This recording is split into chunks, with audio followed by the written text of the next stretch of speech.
can't tell that though, do you? I can. But that,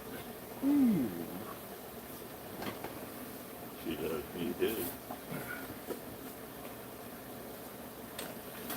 There we go.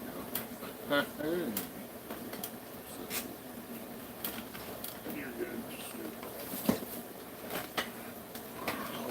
I'll adjust it real quick. Okay.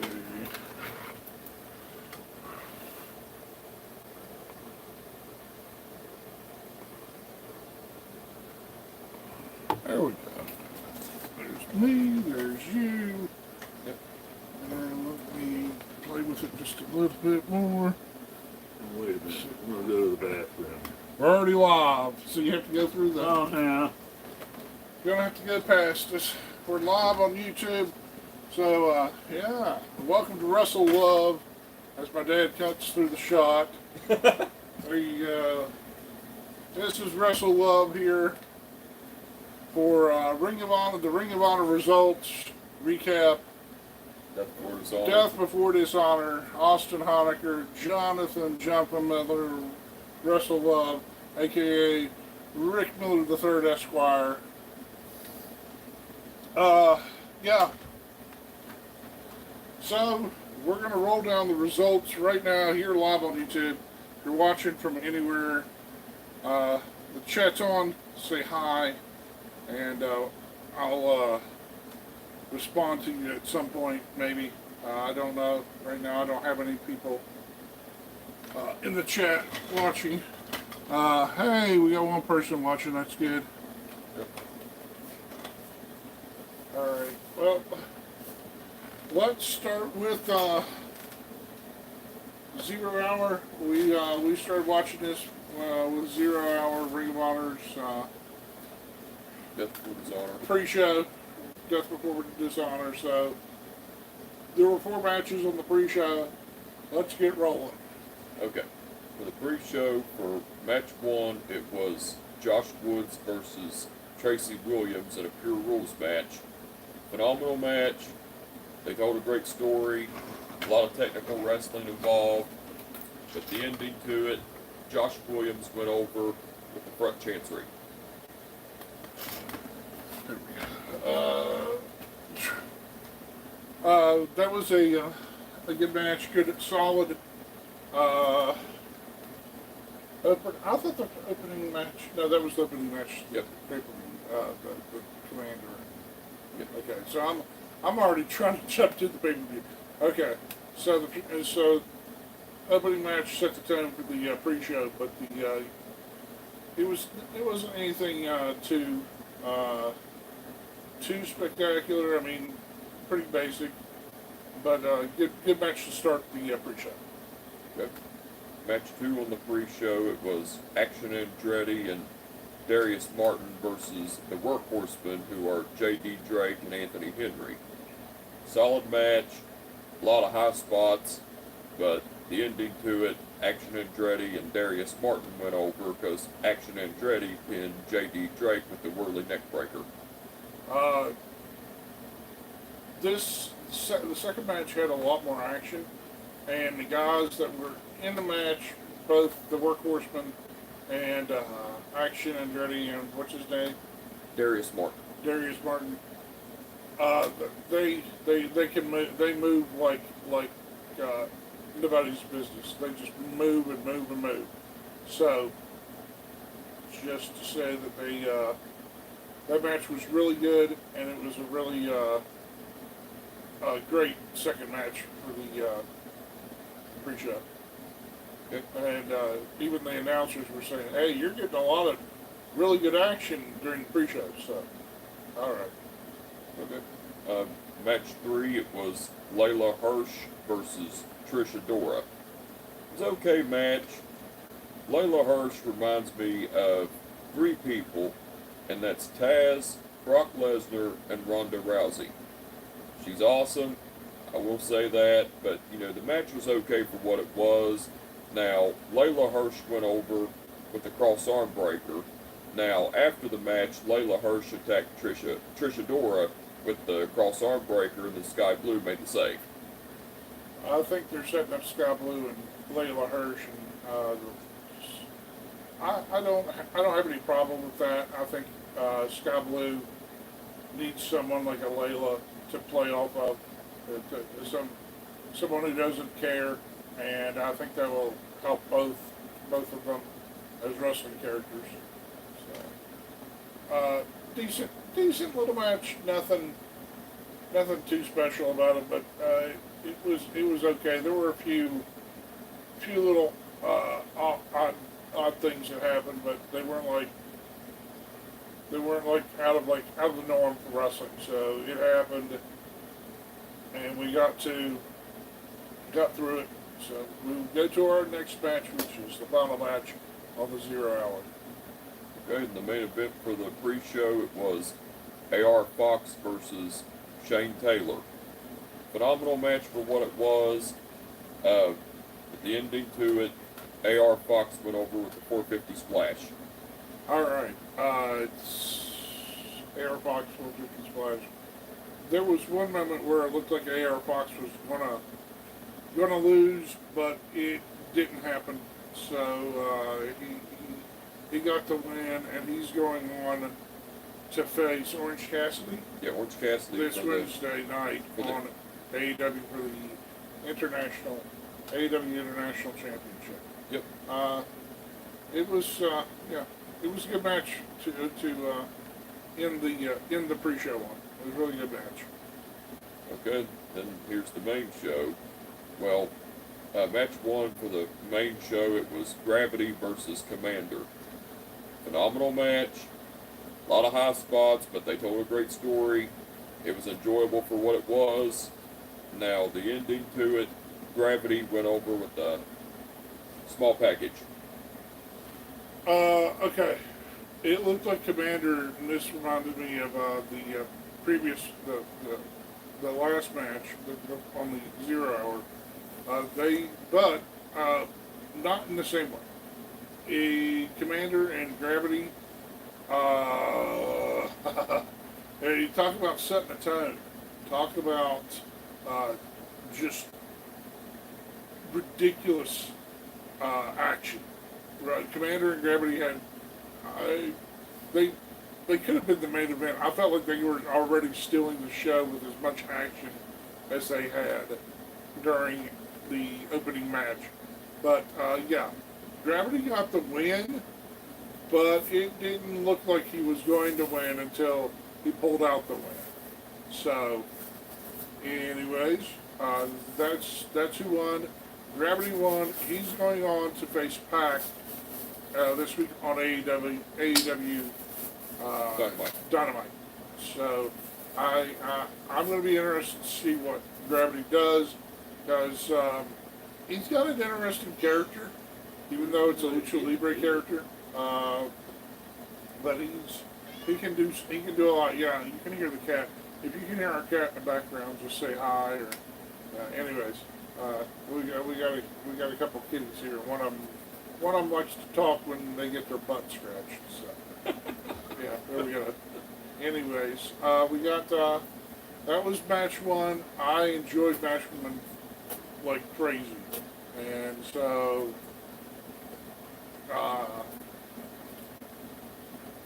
I can't say enough about the match one. There was so much action in match one.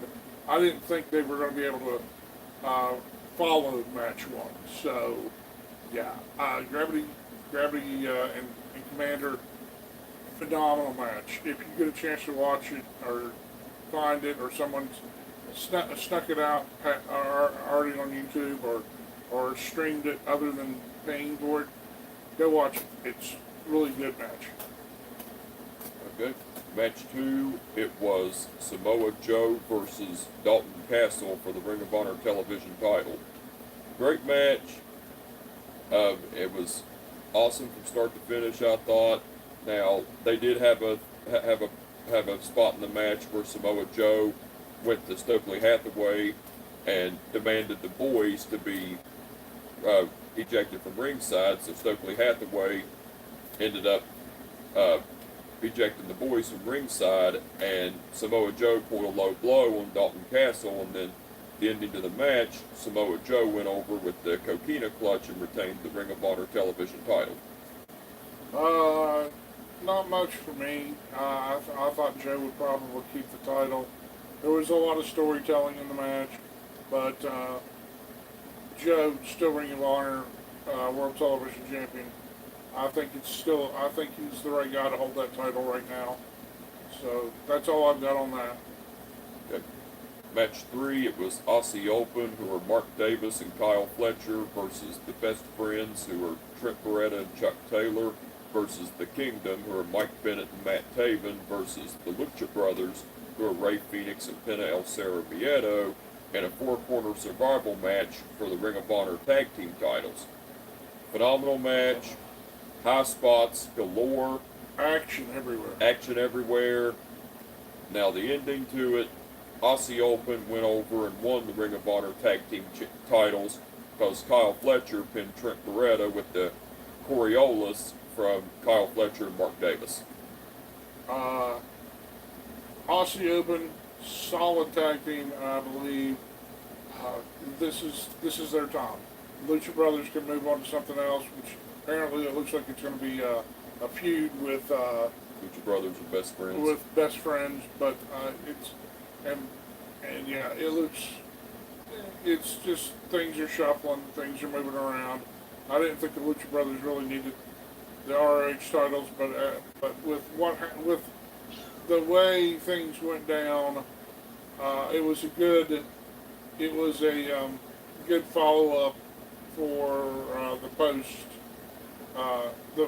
for them to pick up the titles after Jay Briscoe passed away. So, and they've had a decent little run with it. So I think it's, like I said, Aussie Open's time to really take the titles and go and run with it. So it's their time to go. Good.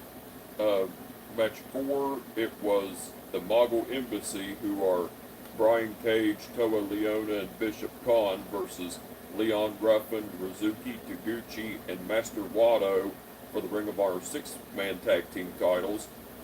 It was good for what it was.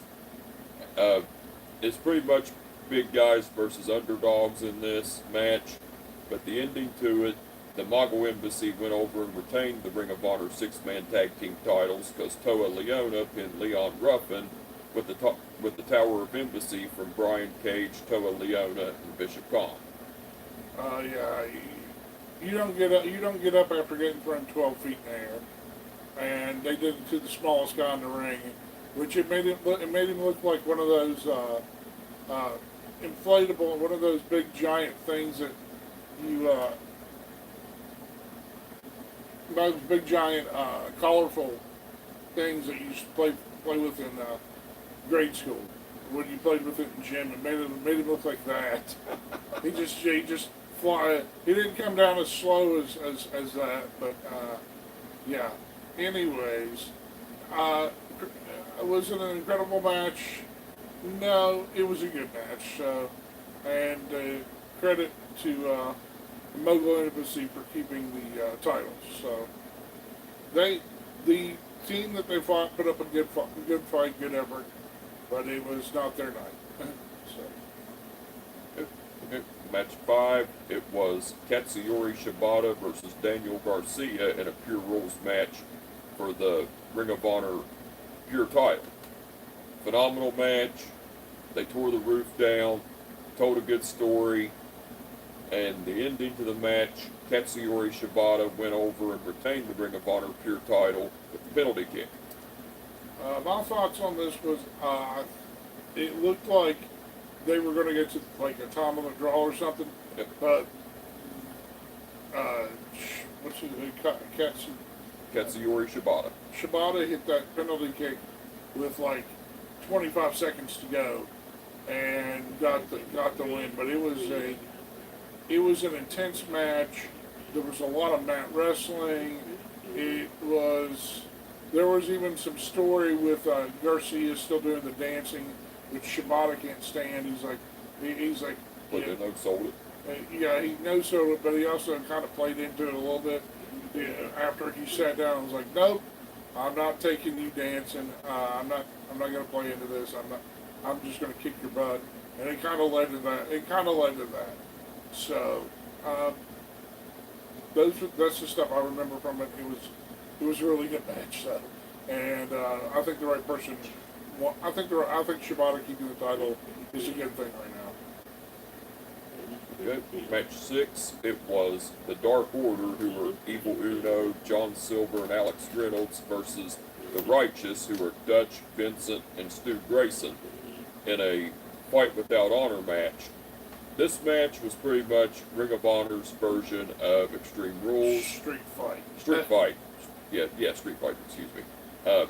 But this match had a great build-up to it because it pretty much was Stu Grayson betraying the Dark Order because the Righteous were in his ear, and he caved in and joined the Righteous, and this is what led to the match.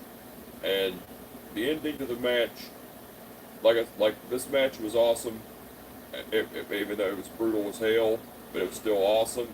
But the ending to it, the Dark Order went over because Evil Uno pinned Stu Grayson with a double crucifix backdrop combination from Evil Uno, John Silver, and Alex Reynolds. Into the thumbtacks and Legos. Yes. And where are you going to hear about a person going through thumbtacks and Legos other than a professional wrestling match? Nowhere else are you ever going to hear that. That's the funny part about it. The serious part about it is Evil Uno, Alex Reynolds, and John Silver shut up the Righteous, because the announcers said it on commentary. The Righteous had been just disrespectful ever since they got what's his name, Stu Grayson to join them, and so I think the Dark Order got a lot of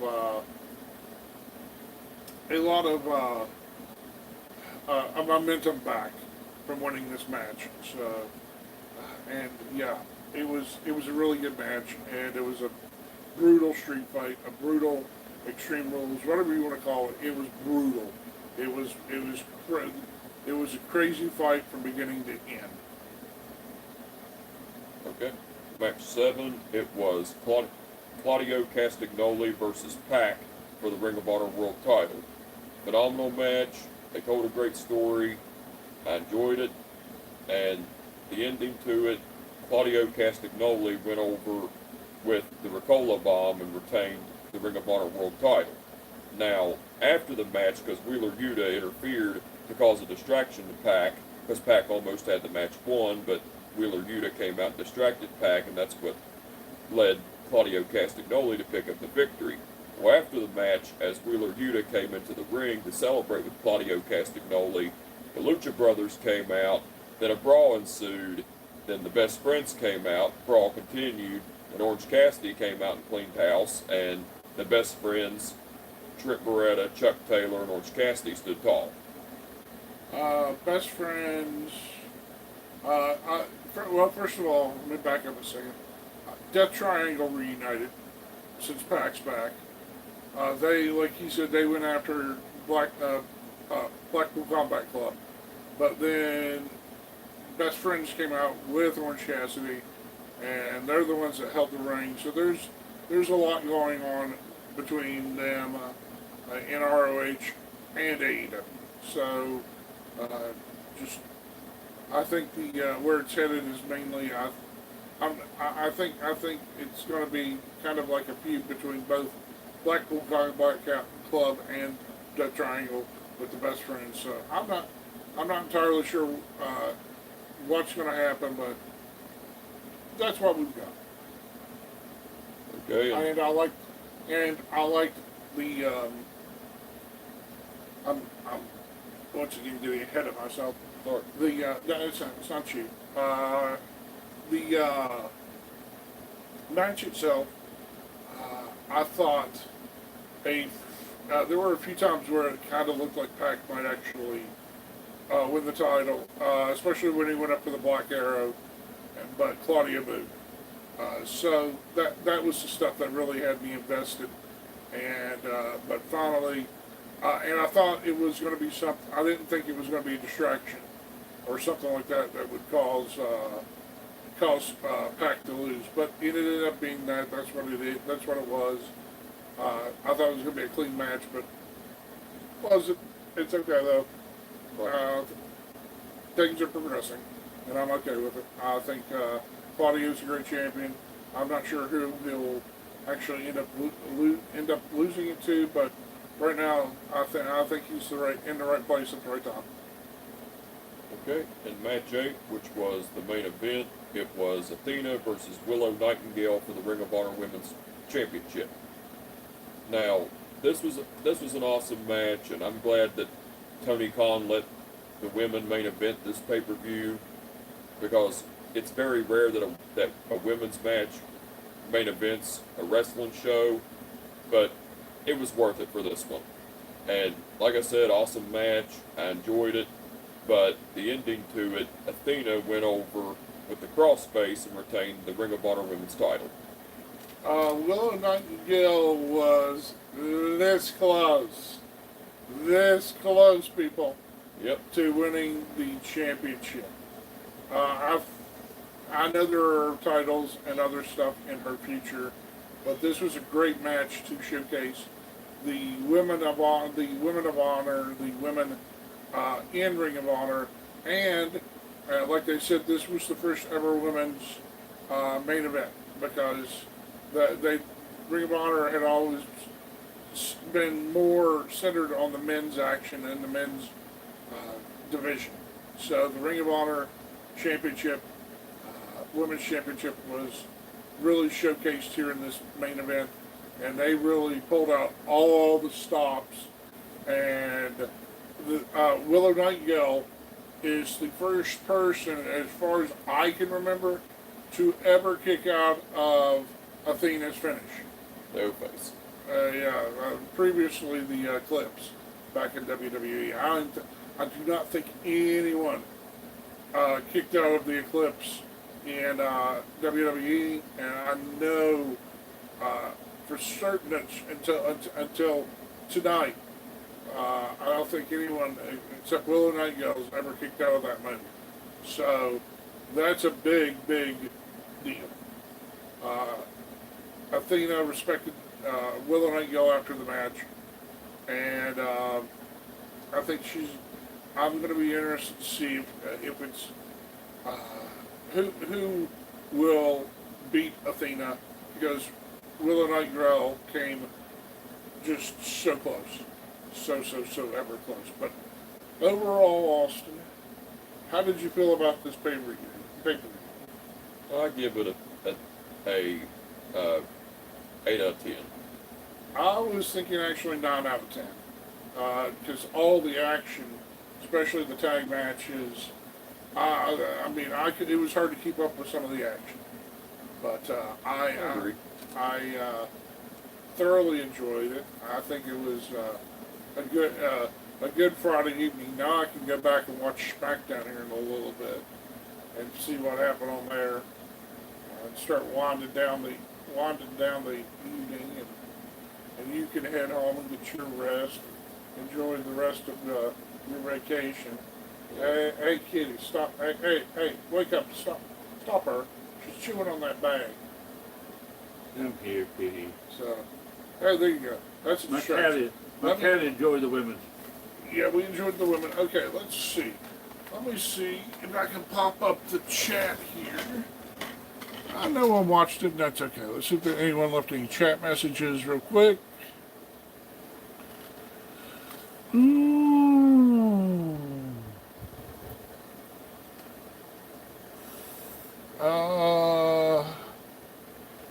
I don't see any messages or questions. So, I think that does it, Austin. Yep. We have covered Ring of Honor. 9 out of 10. He says 8 out of 10. I say 9 out of 10. But I ended up changing my mind now. 9 out of 10. Good pay-per-view. Good show. We recommend you watch I thought it it. was 9 out of 10 also. My dad says it's 9 out of 10. I really enjoyed it. Me too. For Austin Honecker, for my dad, for myself, John Fun, Austin Honecker, here on the Wrestle Love channel. We will see you next time, and I will catch your ass down the road. what he Peace said. out. Later.